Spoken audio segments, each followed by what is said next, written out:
Hey guys, wanna know how to add background fill to your images by using BeFunky? Well, in this video, I'm going to show you an easy step-by-step guide on how to do it. It's super simple, so let's get right into it.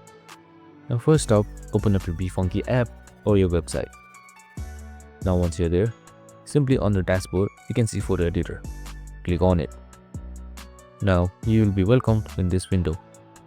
Simply click on open and choose from any one of these options in order to import images. Now once you've imported images, these windows should pop up. Now on the left side there should be edit and scroll down until you reach the bottom, and here you can see on the legacy there is something called background fill. Click on it. You can also change the transparency. You can make it either transparent or you can also change the color. The choice is yours. The color of the background changes and you can change the fill amount and opacity as well. And that's it. It's as simple as that.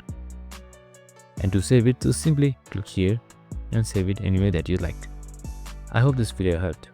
If it did, make sure to like, subscribe and tune in with us for more related videos. See you in the next one.